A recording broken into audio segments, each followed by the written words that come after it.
Good morning, welcome back to my channel GS world group Sandesh. आज हम लोग polity से संबंधित विषय में पढ़ेंगे और उसका टॉपिक है लोकसभा के सापेक्ष राज्यसभा की स्थिति। लोकसभा के सापेक्ष राज्यसभा की स्थिति। लोकसभा के सापेक्ष राज्यसभा की स्थिति। राज्यसभा की स्थिति। राज्यसभा की स्थिति इसके बारे में पढ़ेंगे। लोकसभा और राज्यसभा, भारत में दो सदन हैं। भारत में द्विसदनात्मक व्यवस्था है। द्विसदनात्मक व्यवस्था है। भारत में द्विसदनात्मक व्यवस्था है। भारत में द्विसदनात्मक व्यवस्था है। एक होता है लोअर सदन जिसको लोकसभा कहा जाता है, लोकसभा कहा जाता है, और एक होता है राज्यसभा। एक होता है राज्यसभा। लोकसभा जो है वो क्या करती है? आम प्रतिनिधियों की, जनता द्वारा चुने हुए प्रतिनिधियों की एक सभा है। लोकसभा क्या है? जनता द्वारा चुने गए प्रतिनिधियों की सभा है। जनता द्वारा चुने गए प्रतिनिधियों की सभा है। जबकि राज्यसभा जो है वो राज्यों का प्रतिनिधित्व करती है। राज्यसभा जो है वो राज्यों का प्रतिनिधित्व करती है। राज्यों का प्रतिनिधित्व करती है। ये राज्यसभा जो है वो राज्यों का प्रतिनिधित्व करती है। इसके बारे में समझेंगे आखिर लोकसभा और राज्यसभा किस मामले में लोकसभा की स्थिति ज़्यादा है, मजबूत है, और राज्यसभा के किस मामले में मजबूत है, दोनों की स्थिति समान कहाँ है। अगर लोकसभा कोई भी विधेयक को पास कर देती है, लोकसभा अगर कोई भी विधेयक को पास कर देती है, लोकसभा अगर कोई भी विधेयक को पास कर देती है जो तत्कालिक हित से प्रभावित हो, जो क्षणिक लाभ देता हो, जो तत्कालिक हित से प्रभावित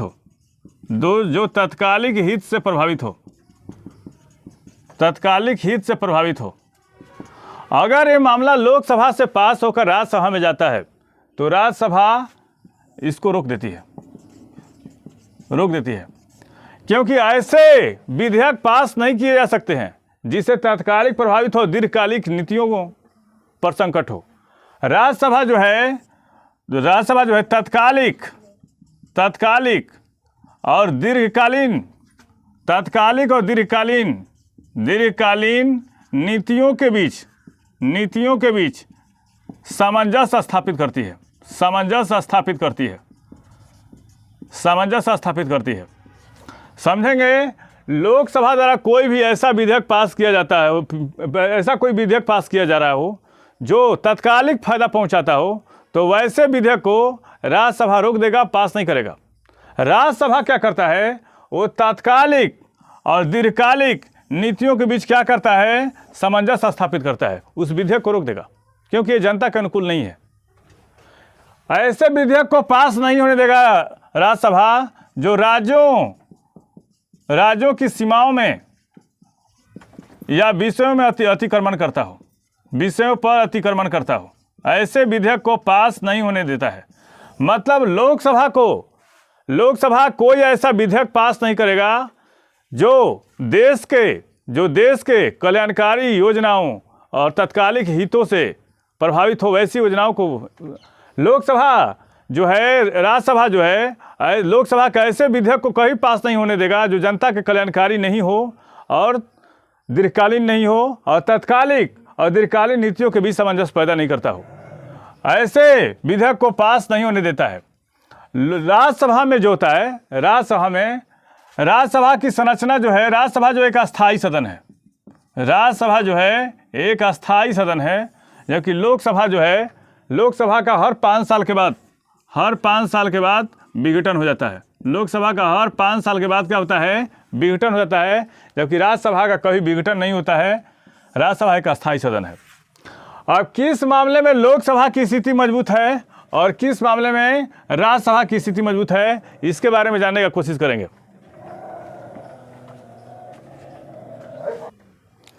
लोकसभा जो है, लोकसभा राज्यसभा से लोकसभा को ज़्यादा अधिकार है। लोकसभा को ज़्यादा अधिकार है, लोकसभा को ज़्यादा अधिकार है राज्यसभा से। किस मामले में है, इसके बारे में जानेंगे। पहले अंतर्राष्ट्रीय परिप्रेक्ष्य में देखते हैं, इंटरनेशनल परिप्रेक्ष्य, अंतर्राष्ट्रीय परिप्रेक्ष्य में देखते हैं क्या स्थिति है। अंतर्राष्ट्रीय परिप्रेक्ष्य में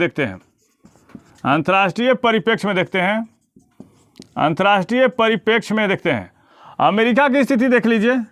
अमेरिका में जो होता है दोनों सदन, अमेरिका में दोनों सदनों की स्थिति समान है। अमेरिका में दोनों सदनों की स्थिति जो होती है वो समान है। अमेरिका में दोनों सदनों की स्थिति समान है। ब्रिटेन में दो सदन होते हैं, हाउस ऑफ कॉमन्स और हाउस ऑफ लॉर्ड्स। यहाँ पर हाउस ऑफ कॉमन्स जो होता है वो मजबूत स्थिति में आता है। अमेरिका में दोनों सदनों की स्थिति समान है और ब्रिटेन में हाउस ऑफ कॉमन्स की स्थिति मजबूत है, जबकि हाउस ऑफ लॉर्ड्स जो होता है उसकी स्थिति कमजोर है। जबकि भारत के परिप्रेक्ष्य में देखते हैं, भारत में होता है लोकसभा और राज्यसभा है। कुछ ऐसे मामले होते हैं जहां पर लोकसभा की स्थिति मजबूत है और कुछ ऐसे मामले होते हैं जहां राज्यसभा की स्थिति मजबूत है और कुछ ऐसी स्थिति होती है जब लोकसभा और राज्यसभा दोनों को बराबर हक है। इसमें 3 शर्तें आती हैं। लोकसभा कभी मजबूत हो जाती है राज्यसभा से। दूसरा होता है लोकसभा और राज्यसभा को बराबर का हक मिल जाता है। लोकसभा और राज्यसभा को क्या मिलता है? बराबर का हक मिल जाता है। और तीसरा कंडीशन ये होती है कि राज्यसभा जब मजबूत हो जाती है लोकसभा से। ये 3 कंडीशन होते हैं।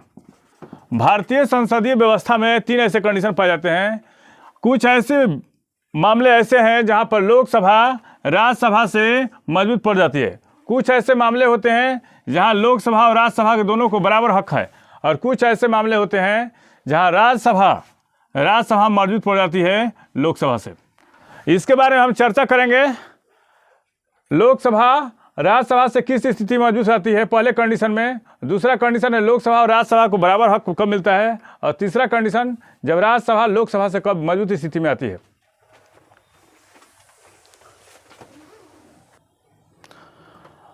अब महत्वपूर्ण टॉपिक को पढ़ना है कि लोकसभा को ज़्यादा अधिकार है। लोकसभा को ज़्यादा अधिकार होता है राज्यसभा से किस मामले में होता है। पहला कंडीशन ऐसा होता है, पहला कंडीशन ये होता है, पहला कंडीशन ये है कि जब संयुक्त अधिवेशन बुलाया जाता है, जब संयुक्त अधिवेशन बुलाया जाता है, जब संयुक्त अधिवेशन बुलाया जाता है, जब संयुक्त अधिवेशन बुलाया जाता है, जब संयुक्त अधिवेशन बुलाया जाता है अनुच्छेद 108 के अंतर्गत, अनुच्छेद 108 के अंतर्गत, 108 के अंतर्गत तब लोकसभा में संख्या ज़्यादा होने के कारण,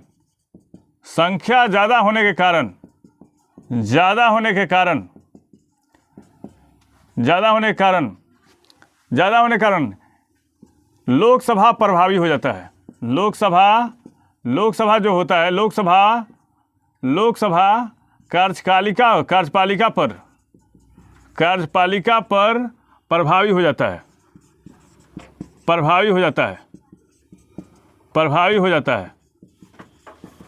दूसरा कंडीशन तब होता है जब धन विधेयक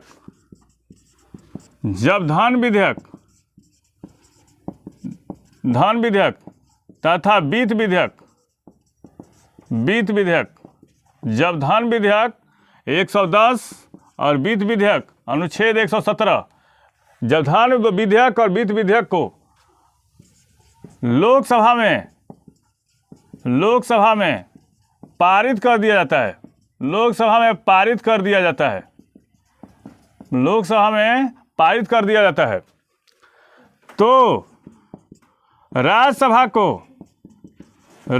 को 14 दिन के अंदर 14 दिन के अंदर 14 दिन के अंदर इस विधेयक को पारित करना अनिवार्य होता है, या पारित करना अनिवार्य होता है,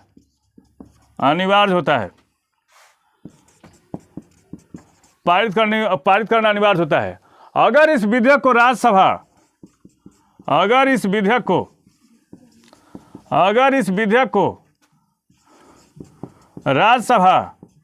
पारित न भी करे, राज्यसभा पारित न करे तो भी इसे पारित मान लिया जाता है,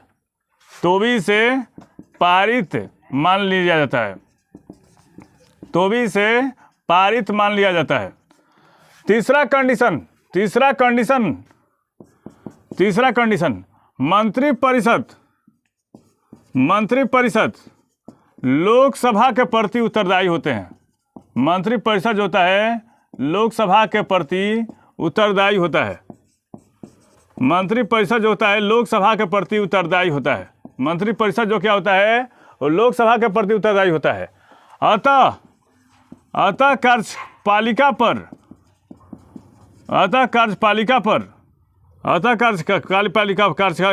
पर लोकसभा प्रभावी रहता है।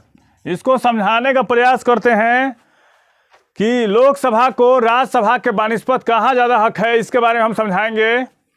जब संयुक्त अधिवेशन बुलाया जाता है, कुछ ऐसे मामले होते हैं जब लोकसभा और राज्यसभा में गतिरोध की स्थिति हो, जब लोकसभा द्वारा पारित विधेयक को राज्यसभा पारित नहीं करता हो, तो उस समय संयुक्त अधिवेशन बुलाया जाता है। आर्टिकल 108 के अंतर्गत संयुक्त अधिवेशन बुलाया जाता है। आर्टिकल अनुच्छेद 108 के अंतर्गत संयुक्त अधिवेशन बुलाया जाता है। तो राज्यसभा के संख्या से ज़्यादा लोकसभा में संख्या होती है। अतः लोकसभा जो होता है उस समय पावरफुल होता है, लोकसभा की शक्ति उसमें ज़्यादा होती है, क्योंकि राज्यसभा में 250 सीट होता है और लोकसभा में कितना होता है 552 होता है, अधिकतम होता है। व्यवहार्यता कितना होता है 245 होता है, और इसमें कितना होता है 545। अतः सीटों की संख्या ज़्यादा होने के कारण जब वोटिंग की स्थिति आ जाए, जब मत देने की स्थिति आ जाए, तो उस समय क्या होता है लोकसभा को ज़्यादा अधिकार हो जाता है। लोकसभा को ज़्यादा अधिकार होता है। दूसरा कंडीशन कब होता है? जब धन विधेयक जो अनुच्छेद 110 के अंतर्गत है, जब धन विधेयक अर्थात वित्त विधेयक को लोकसभा से पारित कर दिया जाता है। अगर राज्यसभा को 14 दिन के अंदर इस विधेयक को पारित करना अनिवार्य होता है। अगर इस विधेयक को पारित नहीं भी करता है, अगर राज्यसभा धन विधेयक और वित्त विधेयक को पारित नहीं भी करता है, तो इस विधेयक को पारित मान लिया जाता है। अगर कोई सुझाव भी दे, अगर लोकसभा इसको नहीं मानता है, लोकसभा इसको मान नहीं सकता है, इसके लिए वो जिम्मेवार नहीं है। लोकसभा अगर बिना अगर उसके सुझाव को मानने हुए भी पारित कर देता है, तो इस विधेयक को पारित कर दिया जाता है, क्योंकि धन विधेयक और वित्त विधेयक के मामले में राज्यसभा को कोई अथॉरिटी नहीं है। इस स्थिति में लोकसभा जो होता है काफ़ी मजबूत स्थिति में होता है। फिर से समझा रहे हैं, जब वित्त विधेयक और धन विधेयक को लोकसभा में पारित कर दिया जाता है, जब धन विधेयक और वित्त विधेयक को लोकसभा में पारित कर दिया जाता है, तो राज्यसभा को 14 दिन के अंदर इस विधेयक को पारित करना अनिवार्य होता है। अगर इस विधेयक को पारित नहीं करता है राज्यसभा, तो इस विधेयक को पारित मान लिया जाता है। इस मामले में लोकसभा को ज़्यादा अधिकार है। तीसरा कंडीशन, मंत्रिपरिषद जो होता है लोकसभा के प्रति उत्तरदायी होता है। अतः कार्यपालिका पर किसका प्रभाव ज़्यादा रहेगा? तो लोकसभा का। इस कंडीशन में भी लोकसभा को ज़्यादा अधिकार है।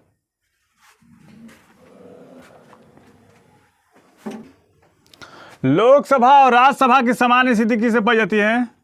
लोकसभा और राज्यसभा की समान स्थिति। लोकसभा और राज्यसभा की स्थिति किस कंडीशन में पाई जाती है, इसके बारे में जानने की कोशिश करते हैं। अगर दोनों सदनों में गतिरोध की स्थिति उत्पन्न हो जाती है, अगर दोनों सदनों में अगर दोनों सदनों में गतिरोध की स्थिति आती है, गतिरोध हो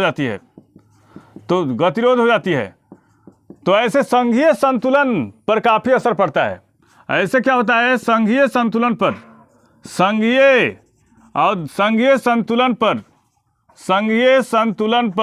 असर पड़ता है, संघीय संतुलन पर असर पड़ता है।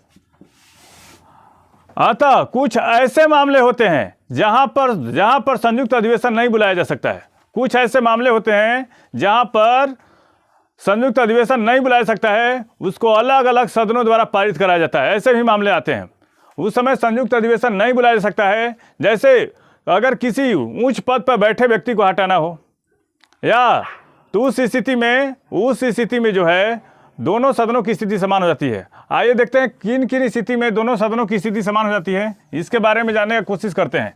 दोनों सदनों की स्थिति आखिर किस मामले में समान होती है। पहला, उच्च पदों पर बैठे व्यक्ति को हटाने में।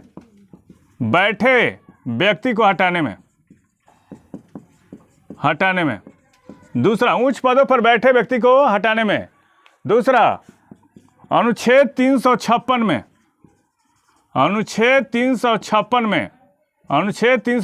में जब राष्ट्रपति शासन लगाना हो। अनुच्छेद 352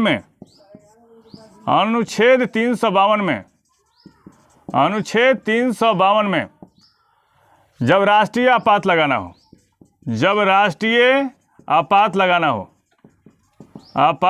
हो। और चौथा कंडीशन होता है संविधान संशोधन विधेयक में। संविधान संशोधन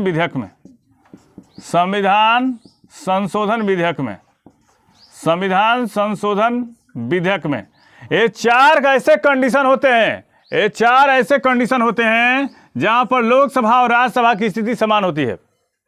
कौन कौन? जब उच्च पदों पर कोई व्यक्ति बैठा होगा, जैसे कि सुप्रीम कोर्ट के जज को हटाना हो, तो दोनों सदनों से पारित होगा। दोनों सदनों में अलग अलग बहुमत से पारित होता है तो हटाया जा सकता है। दोनों सदनों में लोकसभा अपने बहुमत द्वारा उसको पारित करती है और राज्यसभा अपने बहुमत द्वारा पारित करती है, तो उस स्थिति में हटाया जा सकता है। जब अनुच्छेद 356 में जब राष्ट्रपति शासन लगाना हो, अनुच्छेद 356 के द्वारा जब किसी राज्य में आपात स्थिति को लागू करना हो, तो उस स्थिति में लोकसभा और राज्यसभा दोनों से राज्यसभा दोनों से पारित होना चाहिए। राज्यसभा दोनों सदनों से पारित होना चाहिए। दोनों सदनों से पारित होना चाहिए। जब राष्ट्रपति शासन लगाना हो तो दोनों सदनों से, लोकसभा मतलब ये विधेयक लोकसभा में भी जाएगा। लोकसभा जो है बहुमत द्वारा पारित करेगा, फिर राज्यसभा में जाएगा और राज्यसभा जो है अपने बहुमत द्वारा पारित करेगा, तो उस स्थिति में दोनों सदनों का बराबर का हक हो जाता है। तीसरा, अनुच्छेद 352 के अंतर्गत जब राष्ट्रीय आपात लगाना हो तो लोकसभा अपने बहुमत से पारित करेगा और राज्यसभा अपने बहुमत से पारित करेगा इस स्थिति में। और संविधान संशोधन विधेयक जो होता है, संविधान संशोधन विधेयक, वो लोकसभा में पेश किया सकता है और राज्यसभा में पेश किया सकता है। ये चार ऐसे कंडीशन होते हैं जहां पर लोकसभा और राज्यसभा की समान स्थिति है, जिसको दोनों सदनों में अलग अलग बहुमत से पारित किया जाता है। इसलिए यहाँ पर लोकसभा और राज्यसभा की स्थिति जो क्या होती है, ये समान होती है। ये चार ऐसे कंडीशन होते हैं जहाँ पर लोकसभा और राज्यसभा की स्थिति समान होती है। कब? जब किसी उच्च पद पर बैठे व्यक्ति को हटाने की प्रक्रिया हो तो लोकसभा और राज्यसभा में अपने अपने बहुमत से पारित होगा, तब उस कंडीशन में लोकसभा और राज्यसभा की स्थिति समान होगी। मतलब ये जो होता है ना, ये दोनों सदनों में पास होगा। दूसरा, अनुच्छेद 356 में जब राष्ट्रीय आपात लगाना हो तो लोकसभा अपने बहुमत से पारित करेगी, राज्यसभा अपने बहुमत से पारित करेगी। अनुच्छेद 352 में जब राष्ट्रीय आपात लगाना हो तो दोनों सदनों की मंजूरी आवश्यक है। दोनों सदनों की मंजूरी आवश्यक है।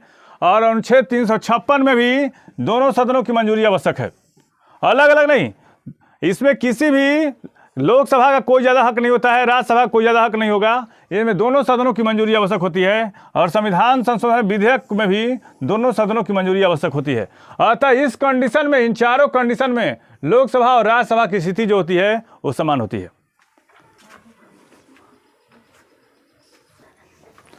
राज्यसभा की स्थिति कहाँ मजबूत है, इसके बारे में जानने की कोशिश करेंगे। राज्यसभा मजबूत होती है लोकसभा से। राज्यसभा कब लोकसभा से मजबूत होती है, इसके बारे में जानने की कोशिश करेंगे। जब अखिल भारतीय सेवा का सृजन करना हो, जब अखिल भारतीय सेवा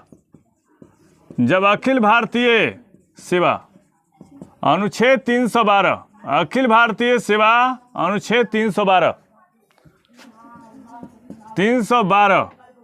का सृजन करना हो, तो उस स्थिति में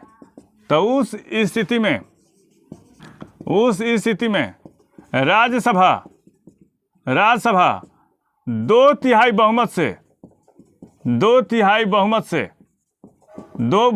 बहुमत से सृजन करती है। मतलब आईएएस और पीसीएस जो लोक सेवा आयोग होता है, अखिल भारतीय सेवा में राज्यसभा को ज़्यादा हक है, क्योंकि वह 2/3 बहुमत से पारित करके इसको सृजन करता है लोक सेवा आयोग को। दूसरा कंडीशन, राज्य सूची पर अनुच्छेद 249 के अंतर्गत कानून बना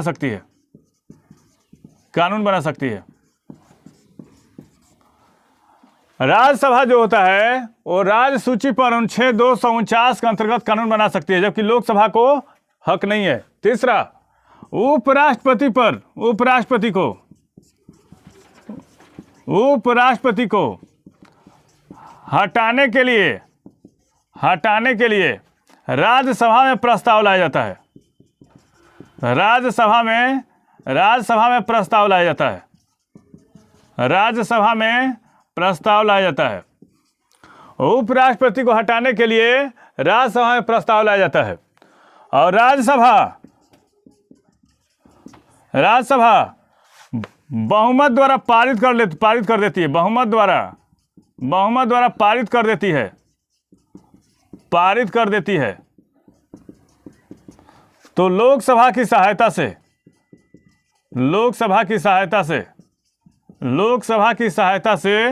हटाया जा सकता है। देखते हैं राज्यसभा की स्थिति कहाँ मजबूत है। तो राज्यसभा की स्थिति 3 शर्तों में मजबूत होती है। पहला, अखिल भारतीय सेवाओं का सृजन करने में, जो अनुच्छेद 312 के अंतर्गत आता है। अखिल भारतीय सेवाओं का सृजन कौन करता है? तो राज्यसभा करता है। यहाँ पर लोकसभा का कोई अथॉरिटी नहीं है, क्योंकि अखिल भारतीय सेवाओं का सृजन होता है राज्यसभा 2/3 बहुमत से करती है। 2/3 बहुमत से करती है, तो इस मामले में राज्यसभा को ज़्यादा हक है। दूसरा कंडीशन, राज्यसभा अनुच्छेद 249 के अंतर्गत कानून बना सकती है। राज्यसभा जो है राज्य सूची पर अनुच्छेद 249 के अंतर्गत कानून बना सकती है, ताकि क्या होगा कि लोकसभा जो सरकार जो होती है, सरकार जो है वो राज्य के मामले में दखल नहीं देगी। सरकार राज्य के मामले में दखल नहीं देगी। राज्य के विषयों पर, मामले पर दखल नहीं देगी। राज्य के विषयों पर दखल नहीं देगी। इस मामले में राज्यसभा को ज़्यादा हक है।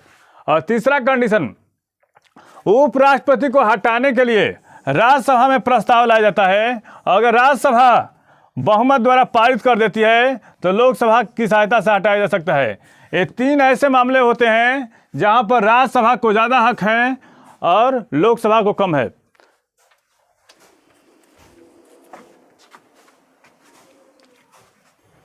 हमारे चैनल के माध्यम से सभी विषयों का तत्परक विश्लेषण किया जा रहा है। आप हमारे चैनल से जुड़िए, लाइक कीजिए, सब्सक्राइब कीजिए। धन्यवाद।